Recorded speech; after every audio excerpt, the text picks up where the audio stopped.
அடியேன் ராமானுஜதாசன். அனைவருக்கும் வணக்கம். இன்னைக்கு நம்ம ராமானுஜ நூற்றந்தாதியில 31வது பாசுரம் பார்க்கலாமா? ஆண்டுகள் நாள் திங்களாய் நிகழ்காலம் எல்லாம் மனமே ஈண்டு பல்யோனிகள் தோருழல்வாம் இன்று ஓர் எண்ணின்றியே காந்தகு தொழன்னதன் அத்தி ஊரார் கடலினை கீழ் பூண்ட அன்பாளன் ராமானுஜனை பொருந்தினமே. பஞ்சமே நாள் மாதம் ஆண்டு என காலமெல்லாம் தேவர் மனிதர் விலங்கு தாவரம் என பல வகை உடல்களில் பலகாலம் பிறந்து உடன்றோம். இன்று நாம் பெற்ற பேரு சிறந்த திருவத்தியூர் பேரருளாள பெருமாள் திருவடி இணையில் அன்பு மண்டிய ராமானுஜரை அண்டி நிற்க பெற்றதே. போன பகுதியில் ராமானுஜர் பெரிய நம்பியிடம் சமாசிரயனம் செய்து கொண்டார் என்பதை பார்த்தோம். மேலும் இருவரும் இன்று காஞ்சி நோக்கி புறப்பட தயாராயினர். ஆச்சாரியனே, பிரமாணம் பிரமேயம் இவற்றை எனக்கு கொஞ்சம் விளக்கமாக சொல்லுங்கள் என்ற ராமானுஜருக்கு பெரிய நம்பிகள் சொன்னார்.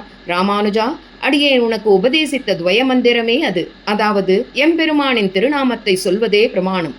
பிரமேயம் என்றால் அடையப்படக்கூடிய இடம், லயமடையும் இடம், அது அந்த எம்பெருமானின் திருவடி. பிரமாதா என்றால் அடைய ஆசைப்படக்கூடிய ஜீவாத்மா. அவ்வளவே. சரி வா, நாம் காஞ்சிக்கு சென்று நான் வரதனை தரிசிக்க வேண்டும் என்றார் பெரிய நம்பிகள். இருவரும் காஞ்சிக்கு புறப்பட்டனர். ஊரின் எல்லையில் திருக்கச்சி நம்பியும் உடன் சேர்ந்து கொண்டார். மூவருமாக அத்திகிரியானை சென்று சேவித்தனர்.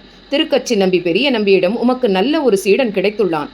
அவனுக்கு வேதசாரம் மற்றும் திராவிட வேதம் இவற்றை கற்பித்து அவனை நன்கு மெருகேற்றுங்கள் என்றார்.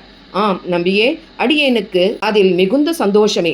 அடியேன் முதலில் தங்குவதற்கு ஒரு இடம் வேண்டும். பிறகு அரங்கம் சென்று என் மனைவியையும் அழைத்து வந்து வரதனை சேவிக்க வைக்க வேண்டும் என்று சொல்ல, ராமானுஜர், ஆச்சாரியனே, நீங்கள் எங்கும் செல்ல தேவையில்லை. எனது இல்லத்திலேயே ஒரு பகுதியை உமக்கு சுத்தம் செய்து தருகிறேன் என்றார் ராமானுஜர்.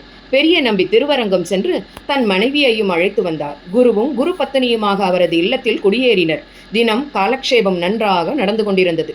ஒரு நாள் வரதனுக்கு எண்ணெய் காப்பு சாற்றிவிட்டு வந்த ஒரு வைணவர் ராமானுஜரிடம், மிகவும் பசியாக இருக்கிறது, கொஞ்சம் உணவிடேன் என்று கேட்டார். ராமானுஜர் தன் மனைவியிடம் சொல்லி, இவருக்கு பசிக்கின்றது, கொஞ்சம் உணவு கொடு என்றார். அவளோ ஒன்றும் இல்லை என சொல்லிவிடவும் அந்த பிராமணர் சென்று விட்டார். ராமானுஜர் சமையல் கட்டில் வந்து பார்க்க, எல்லாம் இருந்தும் இவள் இப்படி பொய் சொல்கின்றாளே என்று மனதிற்குள் மிகவும் நொந்து கொண்டு வெளியே சென்று விட்டார். சில மாதங்கள் சென்றன. ராமானுஜரும் பெரிய நம்பியும் வீட்டில் இல்லாத சமயம் இருவரின் மனைவிக்கும் கிணற்றடியில் தண்ணீர் எடுப்பதில் தஞ்சம்பாம்பாள் சற்று மூஞ்சியை காட்ட இருவருக்கும் மிகுந்த சண்டை வந்தது. பெரிய நம்பி வந்தவுடன் அவர் மனைவி நடந்தவற்றை சொல்ல, உடனே இங்கு இருப்பது மரியாதை அல்ல என்று தீர்மானித்து ராமானுஜரிடம் சொல்லாமலேயே திருவரங்கம் திரும்பிவிட்டனர்.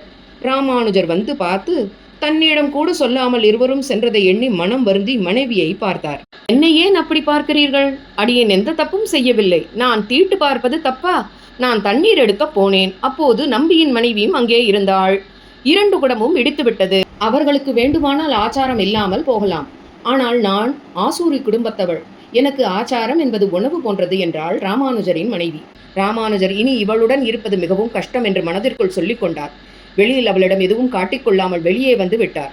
அன்று ஒரு நாள் திருக்கச்சி நம்பியிடம் நடந்து கொண்ட முறை பிராமணருக்கு உணவில்லை என்றது. இவற்றையெல்லாம் விட கொடுமையான ஒன்றாக குரு பத்தினியிடம் மரியாதை குறைவாக நடந்து கொண்டு தனக்கு பெரிய அவமானத்தை ஏற்படுத்தி விட்டாளே என்று மனதிற்குள்ளேயே நொந்து கொண்டார் ராமானுஜர். ராமானுஜர் அடுத்து என்ன செய்தார் என்பதை அடுத்த பகுதியில் பார்ப்போம்.